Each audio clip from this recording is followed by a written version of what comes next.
Well, hello, everybody. Welcome to Spiritual Disciple. I'm Amber, and I am so happy to see you all, you guys. I'm glad that you take the time to watch my videos and get to know a little bit how the Lord has blessed me and how I am able to speak my testimony and share my ways of living my life.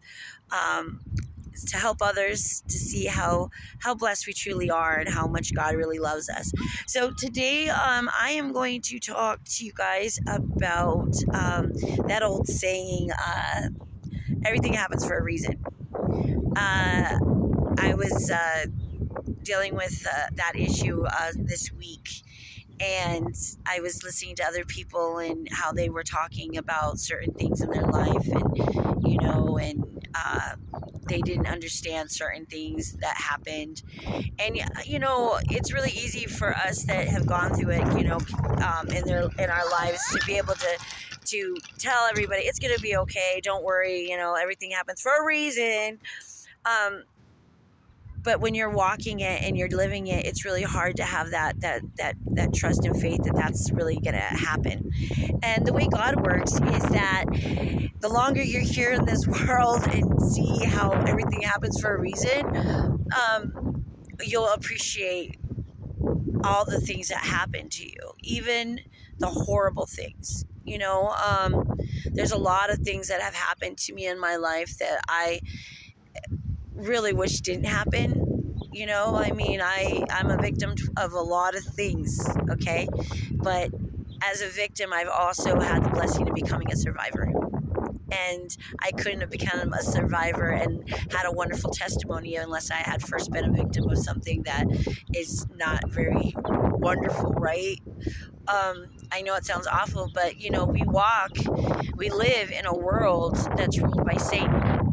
He's the ruler of this world, so it's not going to be all perfect and wonderful. It's not all going to be full of joy and happiness all the time, okay? And the thing is that God knows that. We've all have sinned, and we've all had shortcomings, and we've all had times in our life where we walked away from God, or had questions about, why is this happening to me, God? Why me? What did I do? Why did people treat me like this? Why do I have to be the one that has to deal with this stuff? Well, we all have to do that. Nobody is immune to sadness. Nobody's immune to trauma. Things happen, and the thing is that because we are sinners, and because we live in a very sinful and scary world, we need to support each other. And how we do that and how God works is that not only do we have to be we have that chance that certain times in our life where we are the victim, but we get stronger and we become survivors. And from survivors, we become inspirational people who get to share their testimony to those who are suffering through it now, right? So as we suffer, we learn how to deal with the pain. We learn how to deal with the loss of whatever it is that we're going through. And through that, some of us get the opportunity to seek God and to find God, because a lot of us, and it's not because, we deliberately do it, but a lot of people don't call on God when they're making a lot of money and they're living the great life. You'll say, thanks or whatever, but they're not seeking him out. They seek him out when times are tough, when everything's unfair, when nothing makes sense. That's when they want to call God and ask God to help. And the fact is that sometimes we have to go through a lot of pain and a lot of loss to find God. And through that, we get stronger because we see how God works within us and he sends people to help us. And then we're able to be a blessing to others by sharing our testimony to others. And that is how God works. Isn't he amazing? He's amazing. So anyways, today I was going to talk a little bit about my testimony about everything happens for a reason. Okay. Today is a beautiful day for me because it's my son's 24th birthday. His name is Wesley. Love you, baby.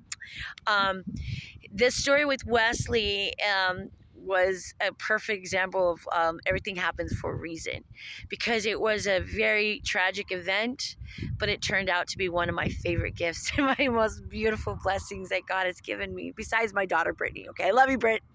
I was married, and me and my ex-husband had this beautiful daughter, Brittany. And I went to the doctors, and because it was my checkup, it was like I just had Brittany, and so I was checking my stomach because I had a C-section with her. She was breech, and I thought that I was infected, and the doctor was like, something's not right. We're gonna have to send you to the University Medical Center because we need to get it checked out because something's not right, and this isn't just an infection. There's something else going on here. He goes, how far along are you? And I was like, I'm not far along at all. I just had my daughter. She's right there. And he's like, oh, okay. Well, we're going to send you to the hospital because you need to get an ultrasound. So I call my ex-husband, and I'm all hysterical, all upset. My godmother shows up. My mom shows up. They get me over to the university. And as I'm there, me and my ex are like freaking out, thinking, oh gosh, what are we going to do? We already have a baby. You know, we're just barely maybe 2 years into our marriage. We just bought a house. We're both starting new careers. You know, we're young. We're like 21, you know. So we're like, I don't know if we're going to be able to handle another kid, right? So we go in, and, you know, he's holding my hand, and we do the ultrasound and everything. And the nurse seems really like uncomfortable. And so, you know, I feel it completely, like something's not good. I don't know why, but something's just not good. So they put us in a little waiting room, you know, and we sit there and we wait, and the doctor comes in, and the doctor tells me, well, I've got you guys some good news, but then I've got a little bit of some bad news, but we're going to get through this together. So let's start. You are pregnant. You're 4 months pregnant, and you are pregnant with twins. So me and my husband look at each other, and we're like freaking out. You know what I mean? We're freaking out because we're like, first of all, we were prepared for one kid, and now we're going to have 3 freaking kids. They're all 3 babies. I have a career. You know, he's got a career. How are we going to be full-time career people plus run a household with 3 babies? So we're like freaking out, right? So the doctor tells us, you know, well, that's one part of it. The second part is that your twins aren't identical twins, because if they're identical, they're in the same sac. But if they're fraternal, they're in 2 separate sacs. Okay? Well, one of your babies, their heartbeat is very, very strong, very, very healthy. And the other one, I'm afraid to and sorry to have to let you know, but they passed last week. Their heart beats no longer. It looks like it's passed like maybe a week ago. And so we have to make some decisions here. And at that time, I just remember just having my heart just fall. You know, I'm like, I was upset about having babies, and then, you know, I was freaked out about having twins. But then now I don't have twins. Now I have one baby. Now I feel lost for the baby I had, but I really didn't have them. Does that doesn't make any sense, right? So what I did was, like, me and my ex, we sat and we talked for a minute about, like, oh well, okay, so what are our options? What would you suggest us do, doctor? And he told us, he goes, well, there's 2 scenarios, okay? 2 possibilities, okay? One is the one twin will get ill and will, from the toxicity of the deceased other baby, and the toxicity will go into your blood, your wife's bloodstream, and she has a possibility of dying, and so does the baby that she's carrying. So all 3 of us are going to be gone, pretty much. That's what he's saying. You know, the baby that we lost, Wesley and me. The other option is because the baby's so strong that as he grows, he's going to grow and he's going to push the other baby, the other fetus out. And when your wife has the baby in 9 months, um, she'll have a C-section and we'll go in and it'll be just like having afterbirth. It, the fetus won't affect anything. It will clean it all out and it won't even be like it was there. Those are the two possibilities. But we got to decide what you guys want to do. Do you want to abort the other child and just take the chance to avoid the chance of your wife getting sick and the other baby dying, and or do you want to risk taking it to the 9 months and seeing what happens, having the baby? So of course, we're both freaking out. We're both like freaking out. We're young. We're like 21 years old. We're just like, what do we do? So my ex-husband at the time is just like, Amber, I can't lose you, and I can't handle this. We already have a baby. We need to abort this child. We need to abort him.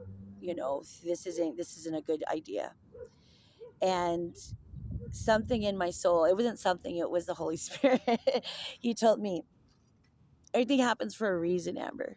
And the reason is that if you were going to get sick, you would have been sick. And if it was going to be happening, there'll be signs. So this child was meant to be. He's strong enough to fight through all of this. He's made it this far. You need to take him to the rest of the way. So with faith and trusting God, I avoided my husband and told him, no, I'm going to take it all the way because this child was meant to be and we're going to go with it. And even though he wasn't very happy, he supported me, and 9 months later we had this healthy, gorgeous, blue-eyed, blonde hair, golden blonde hair, beautiful boy with big rosy cheeks named Wesley Patrick. And Wesley Patrick is 24 today. Okay. So even though it seemed like it was a horrible event and it was a big loss, we lost a baby. We could have lost me. We could have lost Wesley. A lot of bad things could have happened.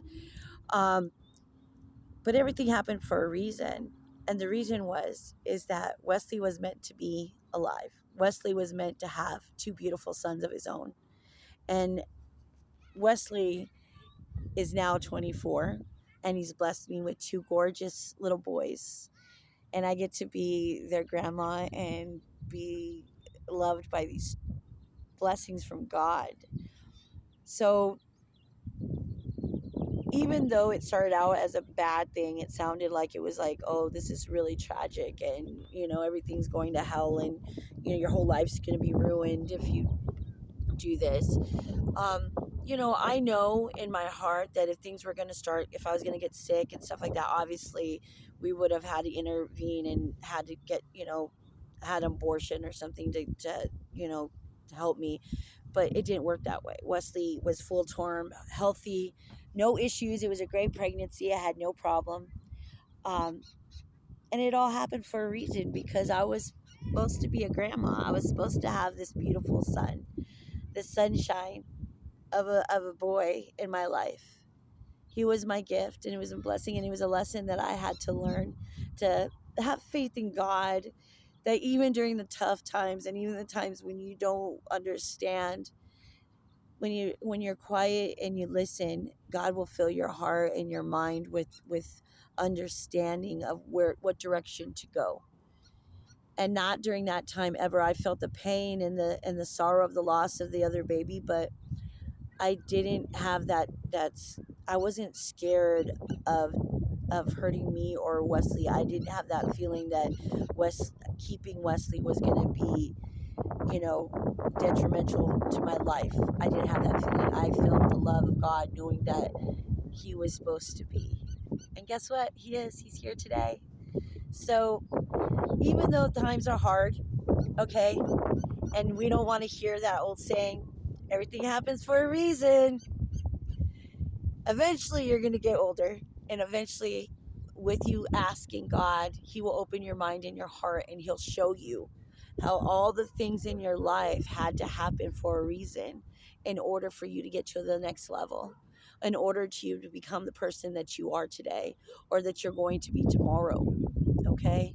So have a little faith, have some trust, and believe that God is for you and He loves you.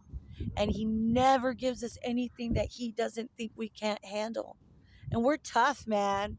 We're children of the one true God, man. We're the remnant of Christ, right? We got the blood of Jesus on us. So today, guys, don't walk in, worry or doubt. Don't walk in sorrow and sadness. Don't be thinking about what ifs and why and, all those kind of questions. Just have faith and believe that as long as you're doing your part and you're doing kindness and loving and doing everything as a good person, a representative of God, God will walk with you and He will make sure that your path is clear. Okay? No worries. No worries. So everything does happen for a reason. It really does. Good or bad, it happens for a reason. And if you didn't have that reason, then you wouldn't have a testimony to help others. You wouldn't be able to be the survivor. You wouldn't be able to be the inspirational person to guide those that are in darkness. You wouldn't be able to be there to comfort others who are going through the same thing that you might have already gone through. Okay? So take it, walk with it, and inspire others from it. Okay? I love you all. Thanks for listening to me, blah, blah, blah. And I'm glad I got the chance to share my testimony. Happy birthday, son. I love you very, very super much. You're one of my favorite blessings. And to everybody, never forget the Holy Spirit resides in you. Jesus walks beside you, and God is always, always for you. Okay? I love you all. Have a blessed, wonderful day. Share the joy and happiness with others. Be kind, be understanding, be loving, and most of all, be faithful. Okay? I love you guys. I will talk to you soon. Bye.